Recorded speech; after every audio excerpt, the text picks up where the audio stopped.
पहले आप लोग ये वीडियो देखो, फिर हम लोग इसके फनी कमेंट्स का मजा लेंगे। Let's go. सुनील ने 10 साल तक कद्दू बेचे और 5 लाख रुपए बचाए। अब सुनील अपने बीवी बच्चे करने के लिए मुंबई में एक रूम खरीद लेता है, पर इस रूम में बिस्तर लगाने के बाद पत्नी का ड्रेसिंग टेबल रखने की कोई जगह नहीं बचती। इस बात से नेहा चिढ़ जाती है और सुनील के झूठे पाट देती है। सुनील सारा दिन रोता रहता है। इतने में पत्नी ने पड़ोसी बुला के रूम खाली करवा दिया और अब हम इस जगह में एक लग्जरी आरामदायक रूम बनाएंगे। सबसे पहले जमीन से ऊपर एक बेड फ्रेम बनाएंगे, फिर इस पर लकड़ी लगा के नरम गद्दा बिछाएंगे और बैक में मुलायम कुशन लगाएंगे। गिरने से बचने के लिए रेलिंग लगाएंगे। बेड के नीचे कपड़ों की अलमारी बनाएंगे। ऊपर चढ़ने के लिए 3 दराज बनाएंगे। इसमें अजीब बदबूदार मोजे, पत्नी के अंडरवियर और ताकतवर सुनील के खिलौने रखेंगे। साथ ही इसके बगल में एक अलमारी बनाएंगे जिसमें नेहा के खिलौनों की कलेक्शन रखेंगे। बिस्तर के नीचे एक तहबूत बनाएंगे और सामने एक प्रोजेक्शन स्क्रीन स्थापित करेंगे। सुनील और उसकी बीवी मस्त मूवी देख पाएं। दरवाजे पर एक बड़ी अलमारी बनाएंगे। इसमें रजाई कपड़े और तिजोरी में सोना रखेंगे। बगल में छोटा फ्रिज में कोल्ड ड्रिंक रखेंगे। इसके बगल के कॉर्नर में सुनील का गेमिंग सेटअप रखेंगे और बाईं ओर नेहा का ड्रेसिंग। तो चलिए शुरू करते हैं। ब्रो, स्विमिंग पूल और पार्किंग कहाँ है?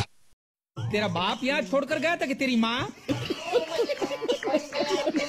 पंखा कहाँ है? पागल औरत, तुझे अक्ल है?